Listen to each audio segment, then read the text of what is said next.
la clase mayoritaria es la clase pobre. Está muy debilitada la clase media, se han empeñado en destruirla y solo hasta mero arriba un grupo que ha acumulado grandes fortunas. No quiero generalizar, pero la mayoría de ellos al amparo del poder público y mediante la corrupción. Entonces, ¿qué planteamos? Lo básico, lo principal, acabar con la corrupción, desterrar la corrupción del país. Si me preguntan, dígalo rápido, diga qué va a hacer, usted que ni siquiera habla de corrido, contesto, acabar con la corrupción. Ese es el plan. Y esto no solo para moralizar al país, que va a ayudar mucho la moralización de México, porque las autoridades van a tener autoridad moral y al tener autoridad moral se va a tener autoridad política y se va a poder convocar a todos a que actuemos con rectitud. Pero no solo es eso, también nos va a ayudar para mejorar la imagen de nuestro país en el extranjero. Ahora, desgraciadamente, las noticias que llegan de México a otras partes del mundo tienen que ver con violencia y con corrupción. Pero hay algo todavía más que nos va a dar el combate a la corrupción. Vamos a poder liberar fondos para el desarrollo. Todo lo que ahora se roban se va a utilizar para financiar el desarrollo. No va a haber necesidad de aumentar impuestos como lo han hecho, de reformas fiscales. No va a haber necesidad de aumentar la deuda como lo han hecho. No se sabe, pero cuando terminó Fox, la deuda pública era de 1.7 billones. Al término del gobierno de Calderón, ya la deuda había aumentado a 5.2 billones, más de 200%. Y ahora con Peña la deuda pública es de más de 10 billones. Estamos pagando nada más de intereses de esa enorme deuda 600,000 millones de pesos al año. Entonces, no se puede aumentar impuestos, ni se debe, no se puede seguir endeudando al país para financiar el desarrollo, para tener presupuesto, y tampoco se puede apostar a los gasolinazos para tener recursos. De modo que no hay más que cortar de tajo con la corrupción. ¿Cuánto consideramos que vamos a obtener? Alrededor de 500,000 millones de pesos. El presupuesto es de 5.300.000 millones. El Banco Mundial calcula que se roban los políticos corruptos y los traficantes de influencia el 20% del presupuesto, más de 1 billón. Nosotros somos más moderados, casi conservadores, porque estimamos que se roban el 10%. Eso es lo que estamos calculando para nuestras cuentas. De todas maneras, son 500,000 millones de pesos. No hay ninguna banda que robe tanto. Son niños de pecho estos que presentan como los grandes delincuentes en comparación con los políticos corruptos del país.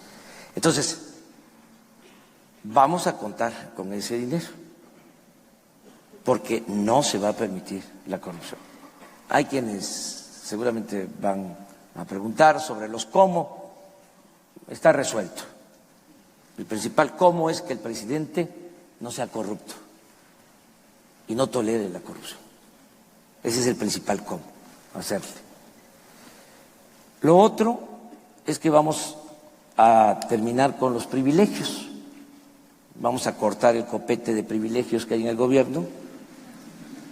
Vamos a reducir el costo del gobierno a la sociedad y con una política de austeridad republicana también vamos a reunir una buena cantidad de dinero. Con eso vamos a financiar el desarrollo. ¿Qué vamos a hacer? Impulsar actividades productivas, crear empleos, algo muy especial, atender a los jóvenes. Estamos haciendo el compromiso de que todos los jóvenes de México tengan garantizado el derecho al estudio y el derecho al trabajo. No van a ser rechazados los jóvenes, como ha venido sucediendo, de manera injusta y absurda, irresponsable. A los jóvenes se les ha empujado a tomar el camino de las conductas antisociales. Vamos a atender a los jóvenes. Hay 18 millones de jóvenes en pobreza.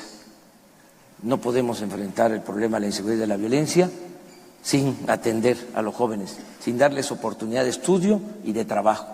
Vamos también a contratar, así como lo estoy diciendo, a los jóvenes desempleados.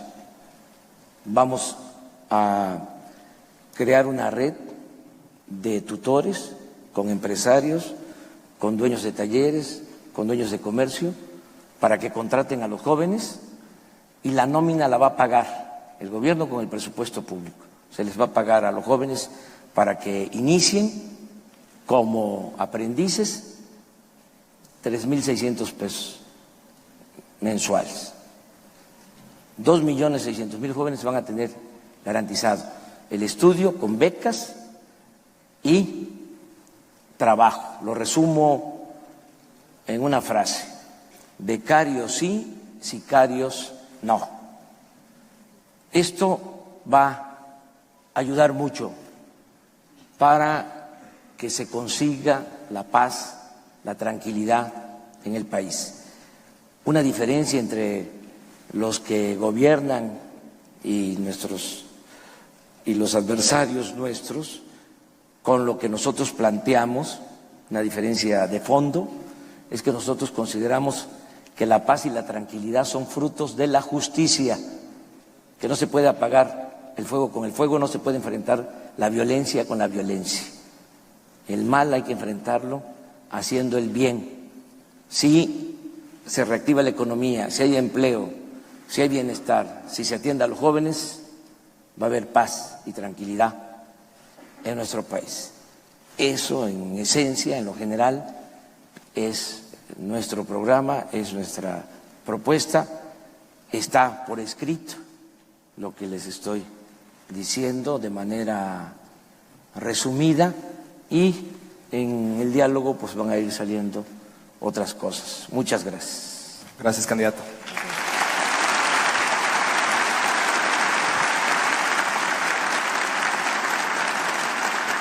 Andrés Manuel, me gustaría comenzar partiendo de un principio que es el mismo con el que hemos comenzado con los demás candidatos, de plantear que antes de ser políticos o antes de ser gobernantes o candidatos a la presidencia, ustedes son seres humanos, como nosotros y como todos los aquí presentes. Todos los demás. Y eso nos enfoca un poco más en conocerte a ti como persona, en un espacio libre de propaganda, un espacio libre de discurso político, y ya más adelante nos concentraremos un poco más en cuestionamientos específicos sobre tus propuestas. Más de 12 años en búsqueda de este puesto tan importante, tú has dicho muy abiertamente que la tercera es la vencida. ¿Qué te hace a ti, Andrés Manuel, distinto en estas elecciones en comparación a las dos anteriores? Ahora tengo más experiencia, estoy más aflojado en terracería, he recorrido más el país, conozco más México, desde luego conozco a la gente.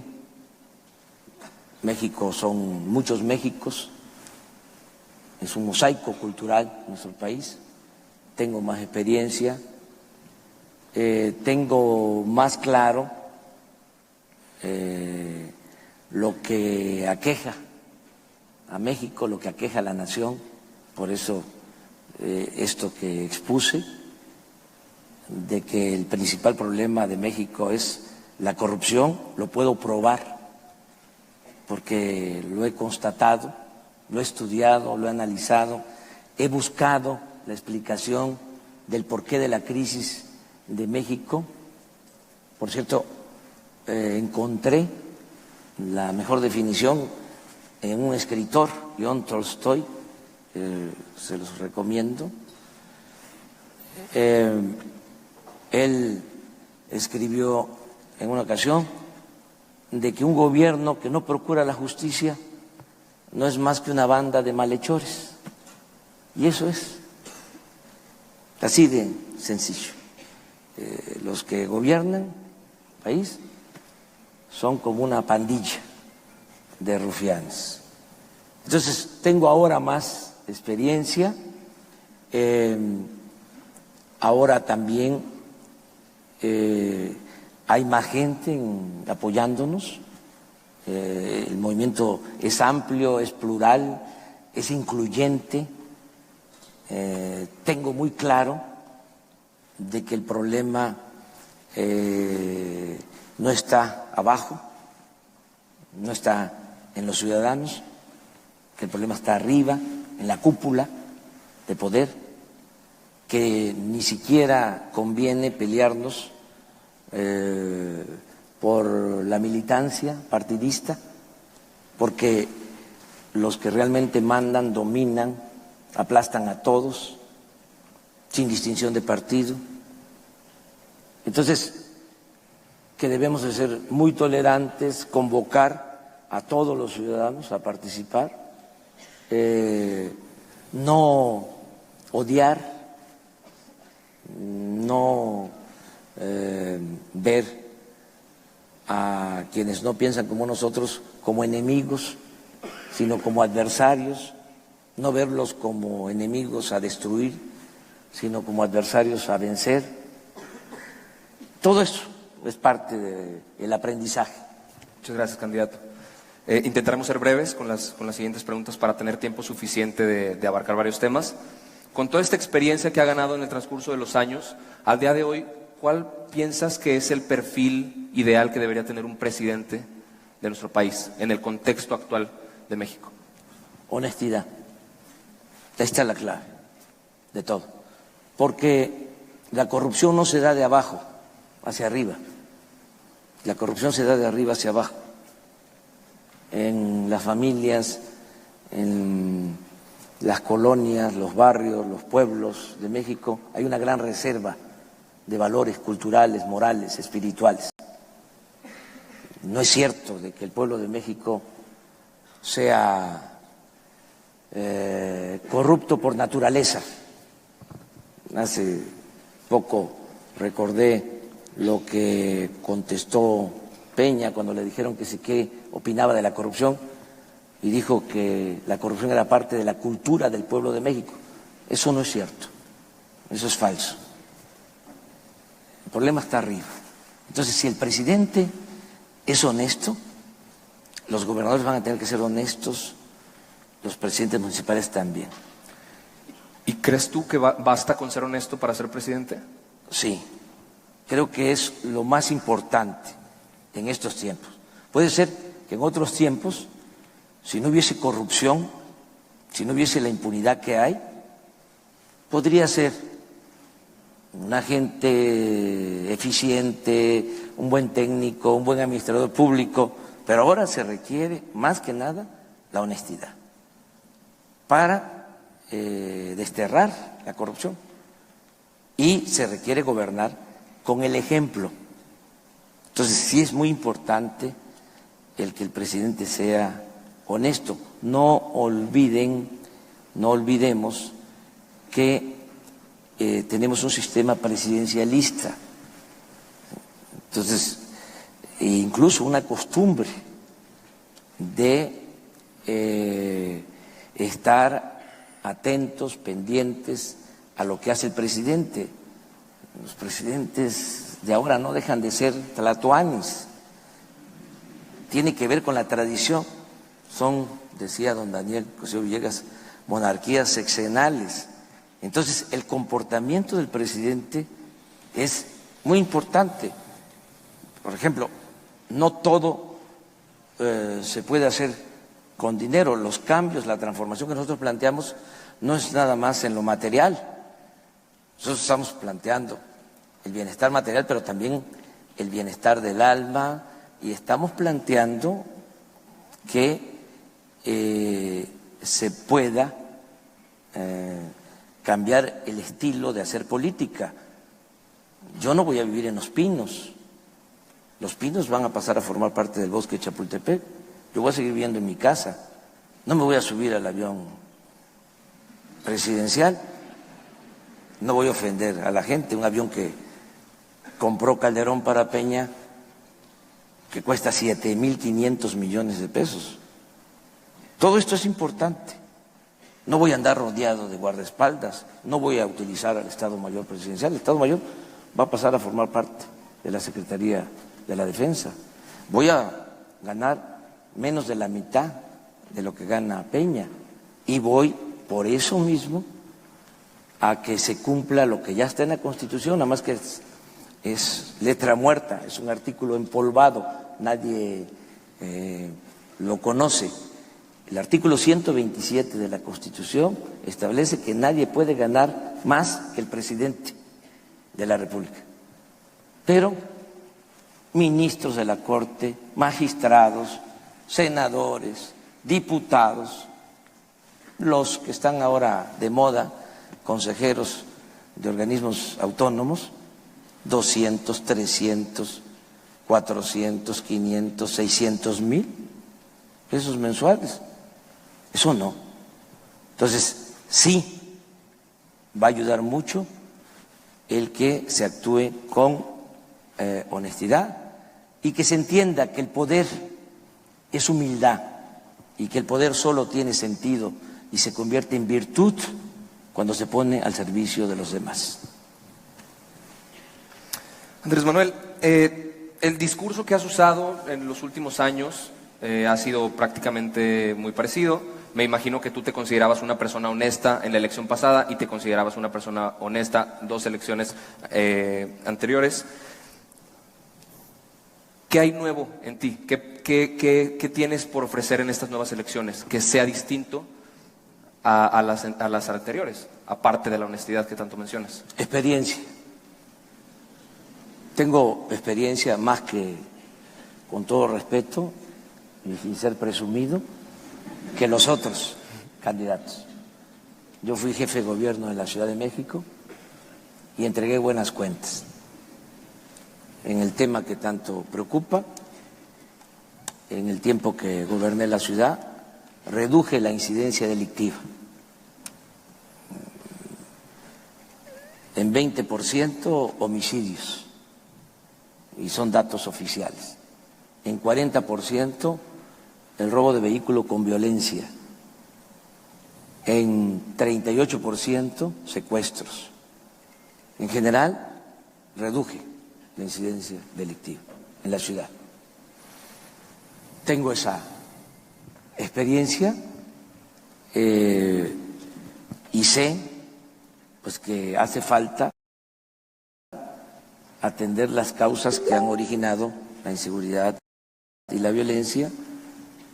Tengo ahora también el apoyo de un grupo de especialistas en todos los campos de la vida pública.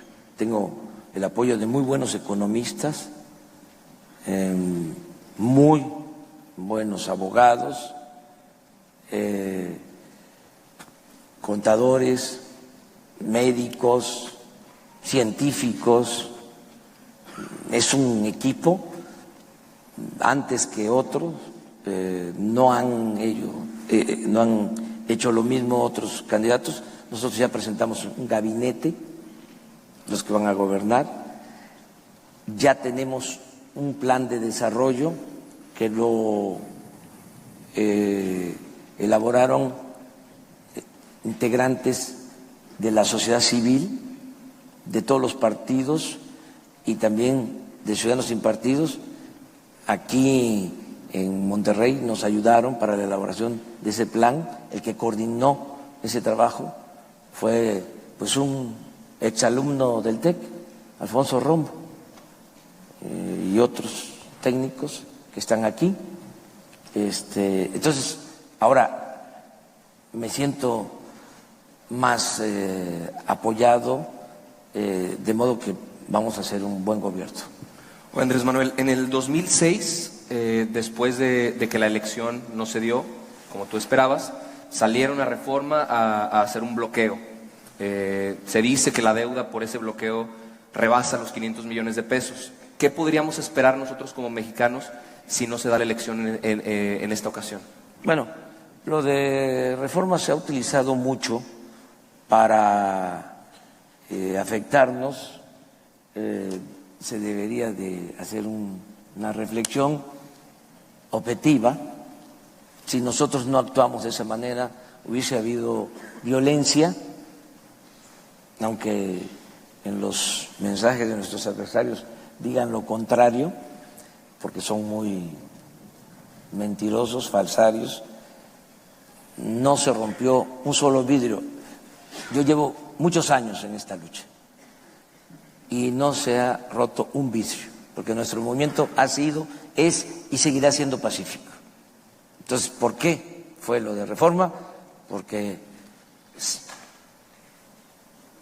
con todo respeto, se robaron la presidencia los de la mafia del poder.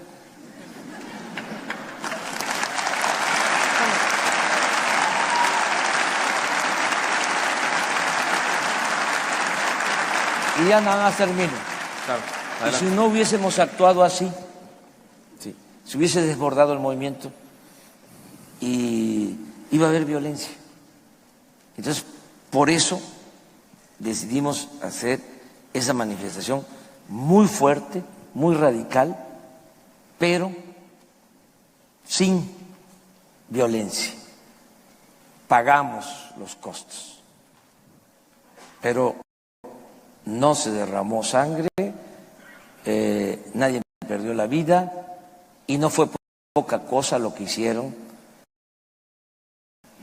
los que se creen amos y señores de México. Se robaron la presidencia de la República, porque Calderón no ganó, o sea, sin duda. Entonces, tuvimos que hacer eso. Ahora, yo he dicho con mucha claridad, porque no soy un ambicioso vulgar, yo lucho por ideales, lucho por principios, no estoy obcecado con ser presidente, eso es un medio, no es un fin, aunque algunos piensen de otra manera. Yo tenía pensado en el 2012, en el Zócalo, decir que me retiraba, incluso hice el texto. Voy a decir, quise ser como Juárez, como Madero, como el general Cárdenas, no pude o no me permitieron ser presidente, de modo que me voy, no voy a dejar de luchar hasta que me muera, por mis ideales, por mis principios, pero ya no vuelvo a ser candidato a nada. Lo pensé y dije, no, vamos a la tercera. La tercera es la vencida.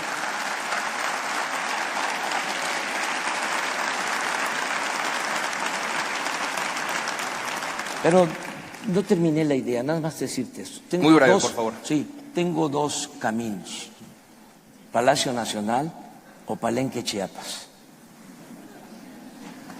Ok, gracias. Andrés Manuel, en tus discursos constantemente nos hablas sobre esta mafia del poder. Has mencionado en algunas entrevistas que es un grupo de 30, 34 personas que para ti son la cabeza de la política de este país, pero tú fuiste priista, tú fuiste perredista y estuviste muy cerca de estas personas. Estuviste muy cerca. ¿Qué cambió? ¿Qué cambió y por qué decidiste que Morena fuera el camino? Pues no he estado cerca de ello porque procuro mantener distancia porque no quiero que me roben la cartera. O sea, no he estado cerca de Salinas, que es el jefe de la mafia del poder, hablando en plata, ¿no? O sea, además, aquí estamos con jóvenes, ¿no? Aquí no estamos para dorarnos la píldora. Correcto. ¿A ustedes les gusta que se hable, como se dice, con claridad? Definitivo. La neta del planeta. Sí. Eso. Entonces, no tengo relación con ellos. También quiero decir que no los veo como enemigos, son mis adversarios. Pero sí tengo diferencias profundas, porque yo creo que ellos son los responsables de la tragedia nacional. En el caso de Salinas, es a partir de su gobierno que empiezan a entregarse los bienes del pueblo, de la nación, a particulares y a sus allegados. Y yo les dejo de tarea, de manera pues muy respetuosa, que vean cómo creció en el periodo de Salinas la desigualdad. Se profundizó la desigualdad en el gobierno de Salinas. Por eso yo le llamo a Salinas el padre de la desigualdad moderna. Entonces sí tenemos diferencias, ¿sí? Son dos planteamientos, dos posturas, dos proyectos distintos y contrapuestos, pero no los odio, ni siquiera estoy pensando que ahora que vamos a triunfar se van a tener que ir del país, no los vamos a desterrar, no es mi fuerte la venganza, yo lo que quiero es justicia. Y se los explico también así, de manera muy sencilla. No queremos, muchos mexicanos, los que estamos en este movimiento, que el gobierno esté convertido en un comité al servicio de una minoría rapaz. El gobierno actual está secuestrado. No es un gobierno que represente a todos. El cambio que nosotros proponemos es que el gobierno represente a pobres y a ricos, a las clases medias, a todos. ¿Sí? Que no sea un gobierno al servicio de un pequeño grupo, que es lo que ha venido pasando.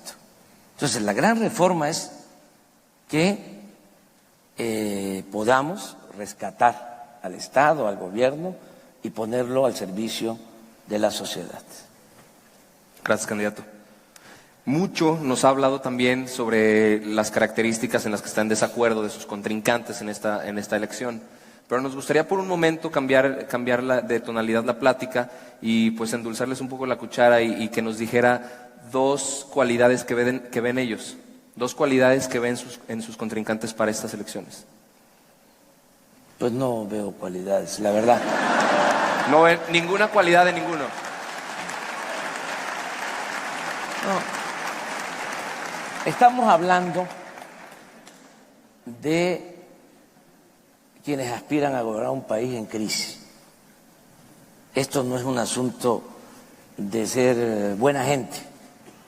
O sea, todos somos buena gente si nuestros vecinos nos piden que les demos un poco de café o de azúcar o de agua, ¿no? Vamos. Pero esto es para gobernar un país. Entonces yo no sé cuáles cualidades. Las cualidades del candidato del PRI de ser cómplice de corrupción, las cualidades de Anaya de formar parte de la partida o beneficiarse de la partida de los moches. Eso vale la pena explicarlo porque pasa de noche, no se conoce, pero han llegado al descaro de que había una partida en el presupuesto que se le conoció como la partida de los moches para repartir dinero a diputados y a senadores y así conseguir los votos. Y esto tuvo que ver con Anaya. Y saben, llegó a ser esa partida de 26,000 millones de pesos. Entonces, ¿cuáles son las cualidades? A cuentas resumidas, no encuentra ninguna cualidad en sus contrincantes. El del independiente. El Bronco. Sí, es independiente de los ciudadanos, no de la mafia del poder. Pero, candidato... Y la señora Margarita, pues no lo expreso lo que en realidad pienso, por respeto a ella, aquí. Pero, ¿cualidades como persona? Todos los seres humanos son buenos. Y... Gracias, candidato. Y ahora, la pregunta del millón. Si Andrés Manuel López Obrador no estuviera contendiendo a la presidencia en este 2018, ¿por quién votaría? Por Morena. No. De los 4 candidatos restantes. De los 4 candidatos restantes, ¿por quién votarías? Tendría que haber otro candidato, ¿no? No. Caso hipotético. Y esta pregunta se ha hecho con todos los candidatos que hemos recibido. Y todos han contestado. Entonces cambien de ejemplo. No. Pues abstención. Voto nulo. Voto nulo. Anularía su voto. Sí. Andrés Manuel, ya hemos conocido un poco sobre ti. Ahora yo creo que muchos de nosotros queremos saber sobre tus propuestas. Empiezo con la siguiente. A mí me hace bastante ruido. ¿Piensas descentralizar las secretarías del gabinete? ¿Qué implica esto? ¿Para qué sirve? ¿Por qué? ¿Cuál es la necesidad? Si nos pudieras explicar brevemente. Para que el crecimiento sea horizontal. ¿Qué ha sucedido en los últimos tiempos con la aplicación de este modelo económico llamado neoliberal? Solo ha habido crecimiento en algunas regiones del país. Son como islas. Crece el Caribe, la zona turística, crecen ciudades turísticas del Pacífico, crecen ciudades fronterizas, crecen algunas ciudades del Bajío, o la región del Bajío, tienen tasas de crecimiento del 5, del 6, del 8% anual, pero el resto del territorio no crece. Por eso el promedio de crecimiento es 2%. Algunas regiones crecen mucho y otras están bajo cero, decrecen. Entonces nosotros buscamos que el crecimiento sea parejo, horizontal, y para eso es importante distribuir la inversión pública en todas las regiones de México. Ahora, con el tren Toluca-Ciudad de México y con el aeropuerto que quieren hacer o ya están haciendo en el lago de Texcoco, en el Estado de México se está concentrando una inversión pública comprometida hacia adelante del orden de 400,000 millones de pesos. Nada más ahí. ¿Cuánto invierte el gobierno federal en Chiapas, en Oaxaca? O sea, en Oaxaca no ha invertido el gobierno federal ni siquiera lo que se gastó en hacer el galerón para guardar el avión de Peña Nieto, que costó 1,000 millones de pesos. Entonces, ¿qué buscamos? Distribuir la inversión. Y esto se puede lograr de distintas maneras y un mecanismo o una forma es descentralizar el gobierno. Además, ya no se pueden tener todas las dependencias federales en la Ciudad de México.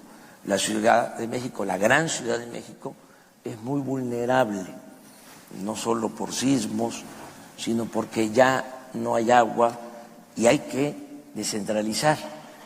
Entonces, lo que estamos planteando es que la Secretaría de Economía, pues ¿Aquí a Nuevo León? esté aquí, en Monterrey, en Nuevo León, que la Comisión Federal de Electricidad esté en Chiapas, porque ahí están las hidroeléctricas, que la Secretaría de Desarrollo Social esté en Oaxaca, que la Secretaría de Educación Pública esté en Puebla, que la Secretaría de Agricultura esté en Ciudad Obregón, Sonora. Eso es lo que estamos planteando. Es un proceso, pero lo vamos a conseguir y es para beneficiar a todo el país, no seguir con la centralización. Ok, tienes un programa bastante amplio en cuanto al desarrollo social. ¿De dónde vas a obtener estos recursos para implementar todos estos programas? Y ya que no vas a modificar impuestos, incluso dices que los vas a reducir, ¿cómo se logra esto? Pues es lo que expliqué. Nosotros, la fórmula es acabar con la corrupción, acabar con los privilegios y todo lo que ahorremos, destinarlo a financiar el desarrollo. Ese es el plan. Entonces estamos calculando que podemos liberar desde el primer año alrededor de 500,000 millones. Y con eso queremos financiar los proyectos que estamos proponiendo. El darle becas a 300,000 jóvenes para que estudien en universidades, en escuelas del nivel superior, becas de 2,400 pesos mensuales a 300,000 jóvenes, y darle trabajo a 2,300,000 jóvenes que ahora de manera despectiva se les llama ninis, que ni estudian ni trabajan, como si fuese culpa de ellos, jóvenes que no han tenido oportunidad. Bueno, darles trabajo como aprendices, pagándoles 3,600 pesos mensuales, o sea, darle estudio y trabajo a 2,600,000 jóvenes, 110,000 millones de pesos. Si se roban 500,000, nos va a alcanzar y nos va a sobrar. ¿Y qué vamos a ganar con esto? Mucho, porque vamos a jalar a los jóvenes. Si no lo jalamos nosotros, lo jalan las bandas y los jóvenes toman el camino de las conductas antisociales. Es muy inhumano e irresponsable lo que ha hecho este gobierno corrupto de abandonar a los jóvenes, y cuando los jóvenes, porque no tienen opciones, no tienen alternativas, toman el camino de la violencia, se les masacra, se les acribilla. Nosotros no vamos a actuar así. Nosotros vamos a dar opción a los jóvenes. No va a ser el uso de la fuerza, no van a ser las medidas coercitivas lo que va a caracterizar la política de seguridad pública. Vamos a atender las causas, vamos a que haya trabajo, a que haya bienestar, a que se moralice la vida pública, y de esta manera vamos a conseguir la paz para todos. Pero sí nos va a alcanzar. Estamos estudiando bien, además no vamos a tener muchos programas. Actualmente el gobierno federal debe de tener 500,000 programas, pero sin impacto social. Y todos estos programas, mucho aparato burocrático, todo se queda en el pago de sueldos para los altos funcionarios públicos. Que se va a combatir la corrupción, hay que crear la Comisión de la Transparencia, y tiene que ser autónoma, sí. ¿Y saben qué acaba de resolver la Comisión de la Transparencia? Que el caso de Odebrecht, una empresa brasileña que entregó sobornos, y que entregó sobornos en México se mantenga en secreto, que no se ventile el asunto. Es el Instituto de la Transparencia. ¿Cuánto nos cuesta el Instituto de la Transparencia? 1.000 millones de pesos al año. Entonces, si tenemos pocos programas, pero eficaces, nos va a alcanzar el presupuesto. Entonces, de todas maneras, estamos pensando como en 30 proyectos estratégicos, pero vamos a priorizar. O sea, a ver, tenemos 30 y liberamos o contamos con 500 millones. ¿Cuál es la prioridad? ¿1, 2, 3? ¿Y los jóvenes son prioridad en esa? En los 10 primeros. O sea, les diría, joven, campo. Vamos a rescatar al campo del abandono en que se encuentra. Porque en el campo no solo se producen alimentos, hay una forma de vida sana, buena. Parte de la crisis tiene que ver con el abandono al campo, la desintegración familiar, ¿sí?, la migración.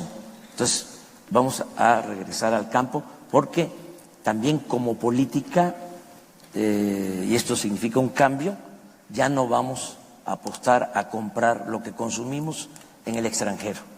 Vamos a producir en México todo lo que consumimos.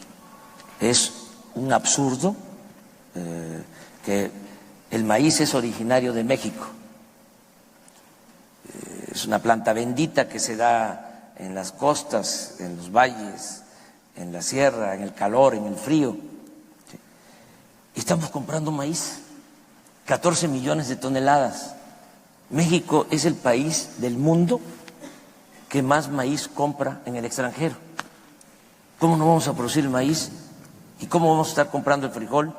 Estamos comprando el 90% del arroz que consumimos. Compramos la carne de res, la carne de cerdo, compramos leche, compramos la madera, compramos las gasolinas. Tenemos el petróleo, se vende petróleo crudo. Desde hace 40 años no se construye una nueva refinería y estamos comprando las gasolinas porque es un negocio que tiene la mafia del poder. Así como existen los guachicoleros de abajo, estos que ordeñan los ductos, que se roban la gasolina, así están los guachicoleros de arriba. Entonces ya no va a haber guachicol, ni abajo ni arriba. O sea, ese es el cambio. La siguiente pregunta. Hace un par de horas conocimos que el Senado rechazó la propuesta del fuero. Si llegas a ser presidente de México y no tienes mayoría en el Congreso, en la Cámara de Diputados y el Senado, ¿cómo le vas a hacer para llevar a cabo esta propuesta que seguramente está en tu plan? Bueno, estamos pensando tener mayoría en el Congreso. Yo ya estoy llamando a que se nos dé la confianza, que se vote parejo, que no solo es ganar la presidencia, sino ganar también la mayoría en la Cámara de Diputados y en la Cámara de Senadores por esto. ¿Sí? Yo creo que lo vamos a lograr, que vamos a tener el apoyo completo de los ciudadanos. Porque no es una elección por una persona, no es a ver quién va a ser diputado, a ver quién va a ser senador, es una elección para transformar al país, es un programa para que las cosas de verdad cambien. La elección es, ¿quieres más de lo mismo o quieres un cambio verdadero? ¿Es cambio sí o cambio no? Entonces, estoy seguro que la gente nos va a dar la confianza. Y tenemos el compromiso de quitar fueros y de quitar privilegios. O sea, ese es un compromiso. Entonces, políticamente, en el caso de que no tengamos mayoría en el Congreso, yo voy a estar planteando de que se terminen los fueros y los privilegios. Y voy a insistir en que se modifique sobre todo el 108 constitucional, para que el presidente en funciones pueda ser juzgado por delitos de corrupción, porque ahora goza de impunidad. Entonces, son de los planteamientos centrales para que se logren los cambios en el país. La reforma energética. Se habla de que va a traer muchísima inversión, millones de dólares, que ya hay empleos actualmente funcionando alrededor de esto y que más adelante habrá más. ¿Qué sigue con la reforma energética? Bueno, ¿Se primero, queda, se va? Primero, no es cierto de que esté llegando inversión y que se estén generando empleos. Aquí seguramente hay alumnos jóvenes de Ciudad del Carmen, de Villahermosa, de Coatzacoalcos, de Poza Rica, que les platiquen cómo están esas zonas petroleras completamente en crisis. No hay inversión, no se están perforando pozos, no se puede extraer petróleo si no se perforan los pozos, obviamente. No hay empleo, hay una situación muy crítica en toda la región petrolera de México. Nos han hecho creer de que viene la inversión extranjera, ahí viene la dolariza, dicen, pero no ha llegado nada. O sea, al contrario, un dato duro, estamos extrayendo 1.800.000 barriles diarios, lo mismo que se extraía, que se producía de petróleo hace 40 años. O sea, va en picada la producción petrolera. Entonces, pero no es eso a necesitamos... causa de que haya ahora nuevas energías y que se está no, apostando ojalá. por Ese la energía sería eólica, el la camino, solar. claro, las energías alternativas que hay que impulsarlas, porque no podemos solo pensar en las energías no renovables, no nos podemos acabar el petróleo. Además, es un patrimonio de las nuevas generaciones, tenemos que cuidarlo.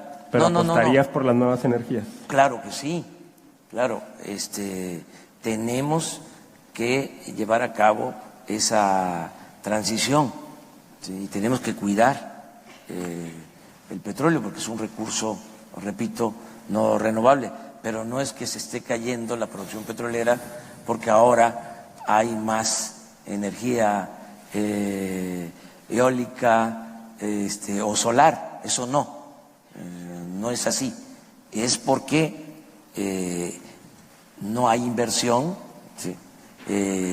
No se están perforando los pozos, se dejó caer la industria petrolera. Vamos a tener nosotros que actuar de emergencia, porque si sigue esta tendencia, si se sigue cayendo la producción petrolera, podemos llegar al extremo de importar crudo, como estamos importando gas. Es una tragedia. Todo, insisto, por la corrupción, porque a estos funcionarios irresponsables lo único que les ha importado es hacer negocio. No han impulsado en general la producción de México. No se puede sacar adelante un país sin producción. Si no hay producción, no hay empleo, no hay bienestar. Eso no les ha importado, no han fomentado el desarrollo. Lo único que les ha importado es comprar gasolina. ¿Saben de cuánto es el negocio de la compra de la gasolina? 500,000 millones de pesos al año. Por eso la gasolina en Estados Unidos cuesta de 11 a 13 pesos y en nuestro país la más barata más de 18 pesos. En Guatemala no tienen petróleo y es más barata la gasolina que en México. Entonces, por eso no quieren construir las refinerías y todavía quieren decir o justificar el atraco haciendo creer de que no es negocio construir refinerías. Esto es de sentido común. ¿Cómo no va a ser negocio darle valor agregado a la materia prima? ¿Por qué si no es negocio siguen construyendo refinerías en Estados Unidos? Aquí tenemos 6 refinerías, aquí cerca está la de Cadereyta, que está operando al 35% de su capacidad. 6 refinerías, en Estados Unidos tienen 150 refinerías. No es que tienen el negocio de la compra de la gasolina, tienen el negocio de la compra del gas, tienen el negocio de la compra de los alimentos.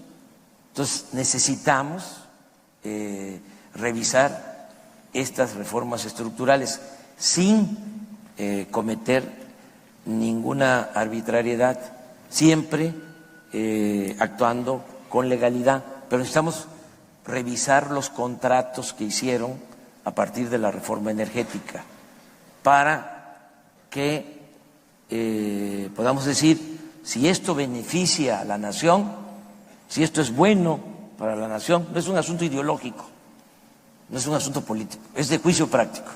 Es decir, si es negocio para la nación, vámonos, adelante. Si no es negocio para la nación y es nada más negocio para unos cuantos, pues lo tenemos que revisar, corregir y tenemos que iniciar procesos legales. Andrés Manuel,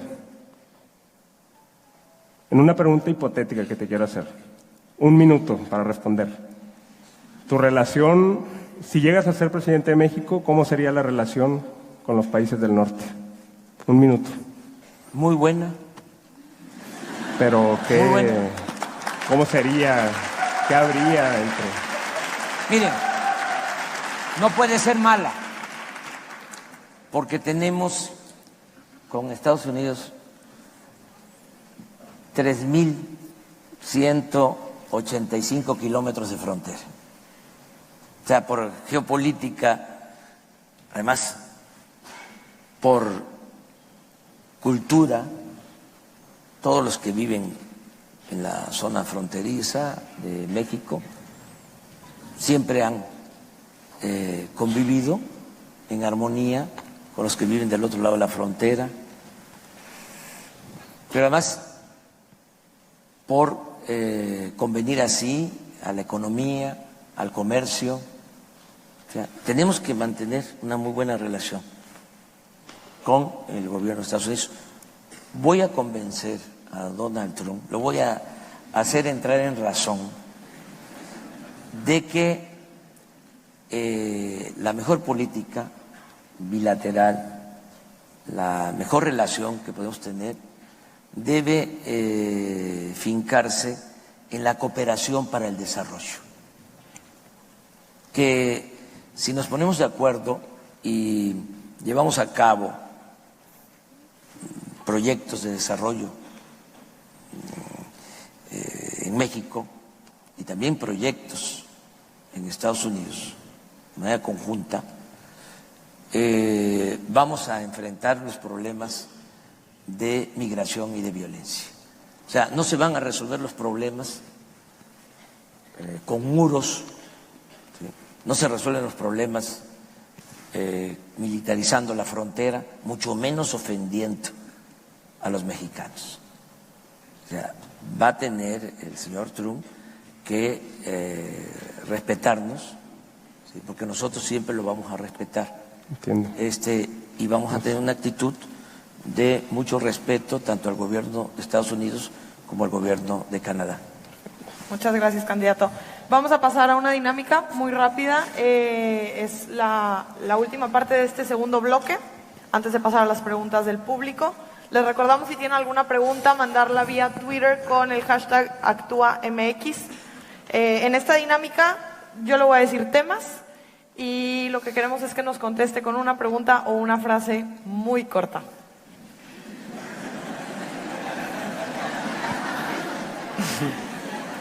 Seguridad. Es necesario. Pobreza. Duele. Corrupción. Lastre. Pena de muerte. No. Legalización de las drogas. Consulta. Eutanasia. Sí. Aeropuerto Ciudad de México. No. Experimentación animal.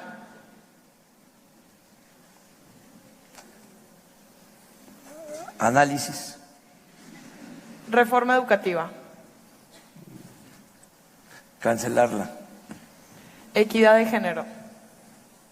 Respeto. Reforma energética. Revisarla. Plurinominales. Quitarlos. Aborto. Consulta. Ley de seguridad interior.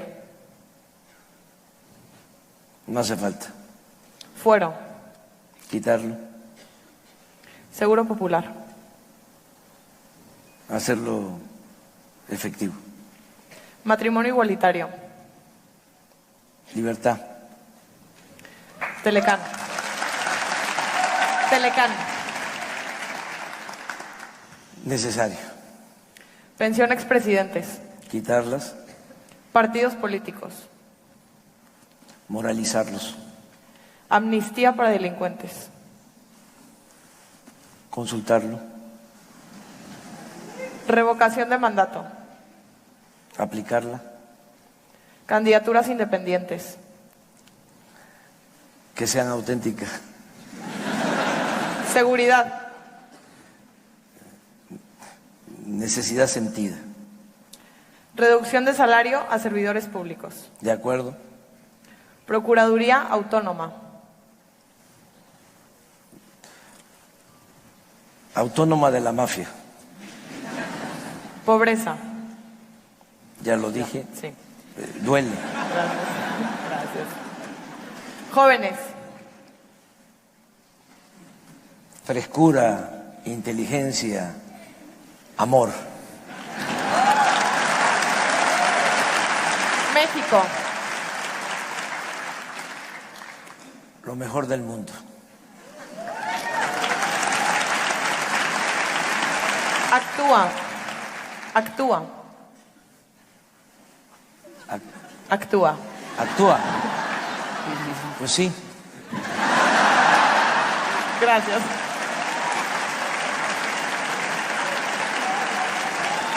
Muchas gracias. Vamos a pasar a la última sección de esta entrevista, que son las preguntas del público. Muchas gracias.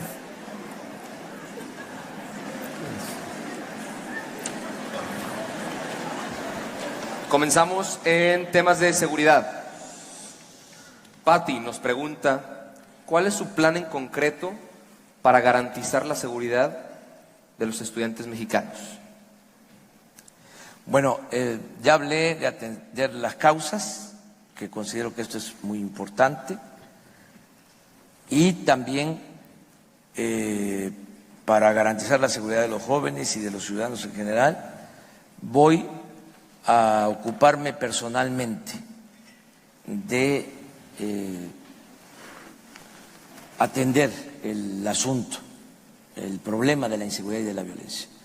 Todos los días, como lo hice cuando fui jefe de gobierno, voy a tener un acuerdo con el Gabinete de Seguridad desde las 6 de la mañana, incluidos sábados y domingos.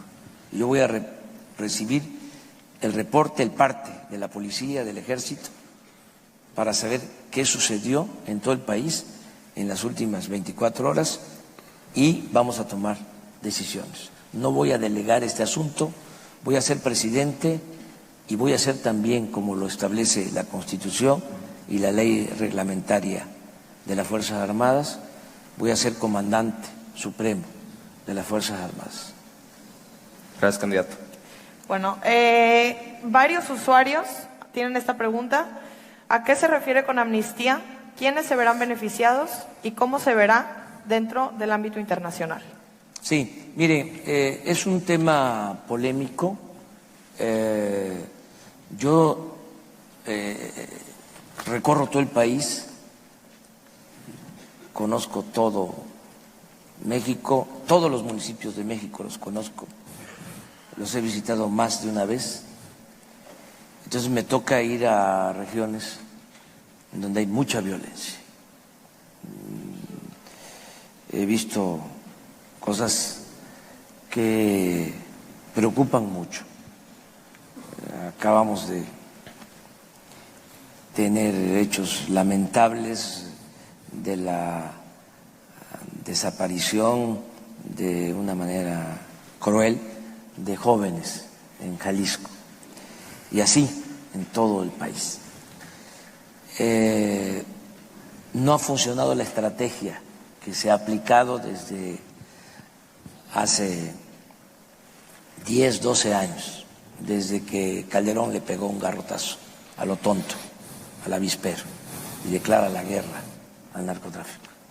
O sea, en el país hay mucha violencia, 230,000 asesinatos, 36,000 desaparecidos, son cifras muy fuertes, más de 100,000 víctimas de la violencia, es decir, los familiares que sufren por la violencia, más de 1 millón de víctimas. 70 homicidios diarios en el país. Hoy en la mañana les decía yo a los banqueros de que en los sismos perdieron la vida desgraciadamente 400 seres humanos, un poco más de 400, pero son los que pierden la vida cada semana por la violencia.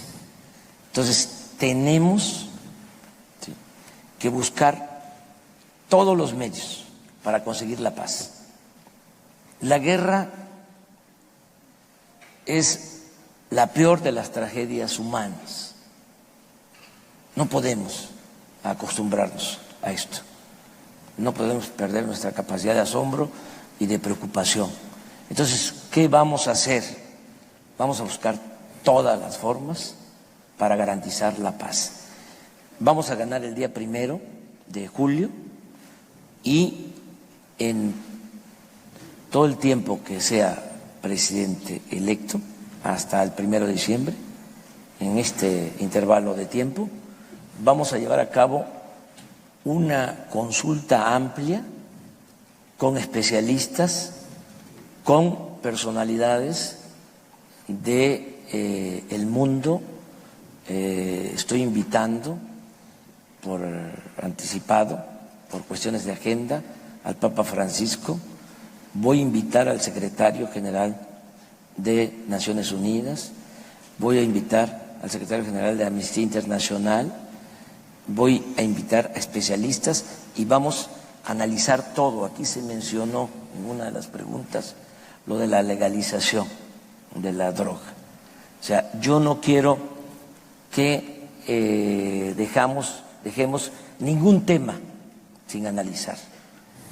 Nada más quiero que se entienda que en el caso de la amnistía, ¿sí?, no significa impunidad, porque de manera muy burda, politiquera, mis adversarios han manejado esto diciendo que yo lo que quiero es sacar a los delincuentes de la cárcel, a los criminales de la cárcel. No, yo lo que quiero es que analicemos todas las posibilidades.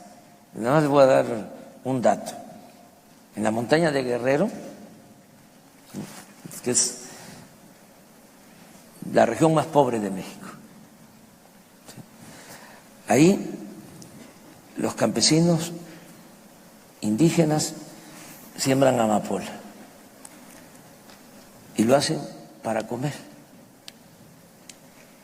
Y en una plática con ellos, en una ocasión, les decía, bueno, y los riesgos que tienen, porque les van a meter a la cárcel por esto. Dice, licenciado, sembramos esto y de esto comemos, porque no tenemos otra opción. Pero si nos meten a la cárcel, tenemos el seguro, que significa que en la cárcel vamos a tener comida. Entonces, ¿qué vamos a hacer con ellos? ¿Por qué no atenderlos? Ellos están infringiendo la ley, pero vamos a darles una opción, vamos a dar una alternativa. ¿Cuántos jóvenes están en las cárceles? Las cárceles están llenas de jóvenes, muchos inocentes. Entonces, vamos a revisar esto bien y vamos a aplicar una virtud de los seres humanos, el perdón. Hay un caso. Licenciado, le pido que seamos breves con las respuestas, por favor. Sí, para tener nada más tiempo de termino. preguntas. El caso de El Salvador. ¿Sí? Ahí se enfrentaron, fue por cuestiones políticas, ideológicas, una guerra, miles de muertos, campesinos, soldados, empresarios, llegaron al extremo de asesinar en plena homilía a Monseñor Romero, que ahora es mártir, héroe de El Salvador, y en un momento de lucidez ese pueblo se planteó que se podía hacer la paz y se logró la reconciliación. Nosotros necesitamos para México reconciliarnos, lograr la paz. Andrés Manuel, la siguiente pregunta la hace Edel y yo creo que varios de nosotros estamos interesados en su respuesta. ¿Cómo se incentivará el desarrollo de ciencia y tecnología en el país fuera de aumentar el presupuesto? ¿Y esto cómo hará que los científicos nacionales prefieran quedarse en México a emigrar al extranjero? Darles facilidades a científicos para que puedan desarrollarse en el país, que no tengan que abandonar México. Se está trabajando ya en un plan para la innovación, para el desarrollo científico y tecnológico. Es parte de lo que contempla el programa al que hice mención. ¿Habría una secretaría de ciencia y tecnología o algo así como se está implementando en algunos estados? Vamos a que el CONACYT funcione bien. Esa es su responsabilidad como institución gubernamental, apoyar, fomentar el desarrollo de la ciencia y de la tecnología. Andrés Manuel, nos pregunta Oscar, en caso de ganar la elección y tener la mayoría del Congreso, ¿qué garantías le dará al pueblo mexicano de que no habrá una reforma al artículo 83, no reelección?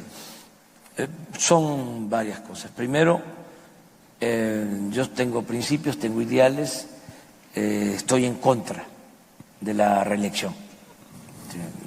No acepto la reelección. Yo voy a gobernar 6 años. Dije ayer, antier, de que vamos a sentar las bases del nuevo país, de la patria nueva, en 6 años, porque voy a trabajar, vamos a trabajar en equipo 16 horas diarias. Hice referencia, me tardo en responder porque no hablo de corrido. Pero intentemos ser lo más breves posible. Hice referencia a San Benito, que observó que los monjes se la pasaban mucho tiempo en la meditación y él dispuso de que 8 horas para pensar, 8 para trabajar y 8 para descansar. Entonces, como ya nosotros no tenemos mucho que pensar, ya sabemos lo que se tiene que hacer, pues van a ser 8 para trabajar, 16 horas, 8 para trabajar y las 8 de pensar también van a ser para el trabajo. Entonces vamos a hacer 12 años de gobierno en 6, nada más, no va a haber reelección. Ahora hay un spot asqueroso que dice que vamos a ser como Chávez y que me voy a quedar 14 años. Pues no, son 6 años y es un asunto de principios y no va a haber ninguna reforma en ese sentido. Gracias. Yo creo que pasamos al final de nuestra entrevista por cuestiones de tiempo. Para finalizar, Andrés Manuel, yo te quiero recordar que este 1 de julio vamos a ser alrededor de 14 millones de jóvenes los que vamos a votar, un aproximado del 30% del electorado. Aquí tenemos presentes, como comentábamos al inicio, a 1,800 más todos los que nos están viendo a través de redes sociales. Y pues conocerte es importante para definir nuestro voto. Por lo que para finalizar te invitamos a que nos digas por qué eres la mejor opción y por qué deberíamos votar por ti. Bueno, llevo muchos años luchando por mis ideales, por mis principios. Yo soy originario de un pueblo de Tabasco, Tepetitán. Allí estudié la primaria, no había secundaria, salí a estudiar la secundaria a Macuspana, luego la preparatoria a Villahermosa. Estudié la universidad en la Ciudad de México. Lo pude hacer porque conté con una beca, nos daban alimentación, nos daban hospedaje en la casa del estudiante tabasqueño. Soy licenciado en Ciencia Política, regresé a mi estado natal y el primer trabajo que tuve en la administración pública fue de director del Instituto Nacional Indigenista. Trabajé 6 años en comunidades indígenas y aprendí a trabajar para los pobres en las comunidades. Ahí nació el mayor de mis hijos. El último trabajo en el gobierno fue en la Ciudad de México como jefe de gobierno y no he cambiado.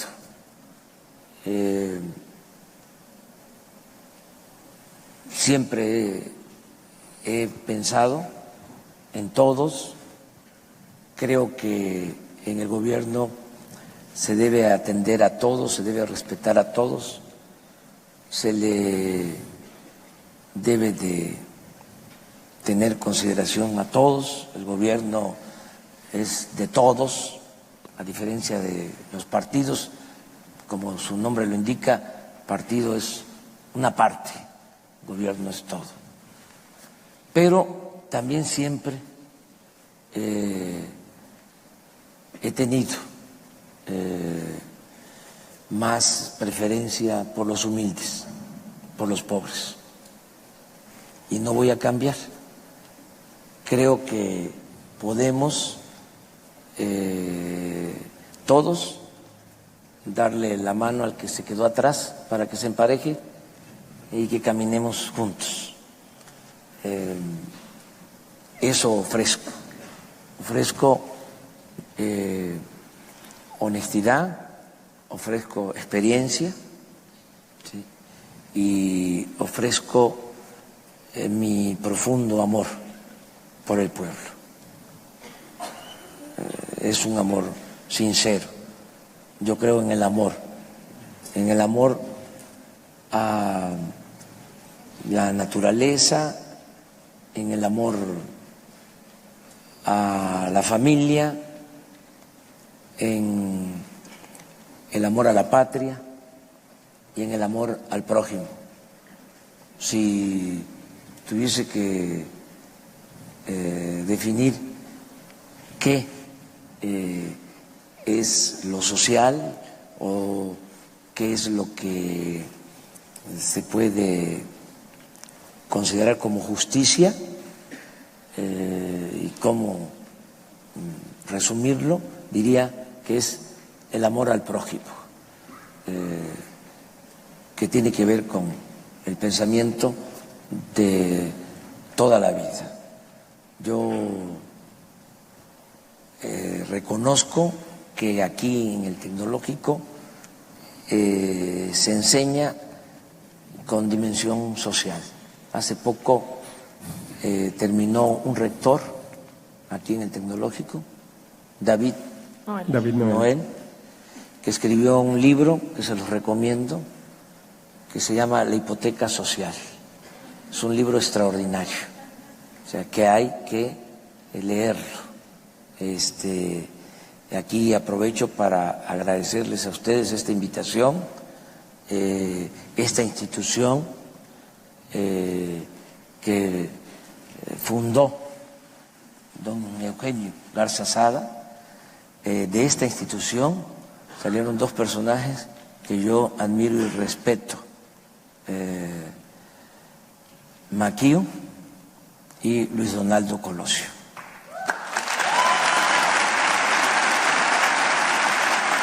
Y muchas gracias. Gracias. Muchísimas gracias. Gracias, candidato. Gracias, Andrés Manuel. Muchas gracias, candidato. Recibimos en el escenario a Luis Lauro Torres, él es presidente de la Federación de Estudiantes, y a Diego Cázares, él es coordinador general de Actúa. Muchas gracias, candidato, por estar aquí con nosotros, los estudiantes del TEC de Monterrey. Nosotros sabemos que los jóvenes podemos decidir el rumbo de esta elección del 1 de julio y el TEC de Monterrey tiene bien puesta la camiseta por México y queremos saber si usted se pone la camiseta del TEC de Monterrey. Me la pongo, sí. Un aplauso, por favor. A ver, pues vamos.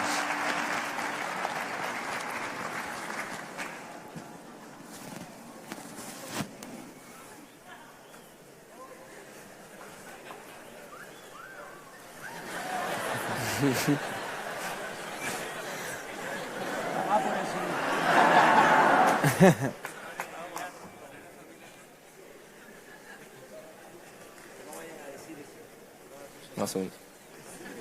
Ahí está, un aplauso, por favor. De igual forma, Diego Cázares le hace entrega de un reconocimiento a nombre de los estudiantes del TEC de Monterrey.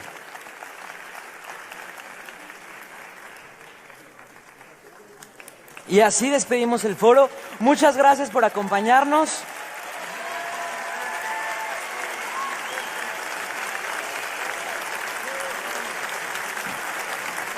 Nos vemos en el foro que sigue. Muchas gracias y buenas tardes.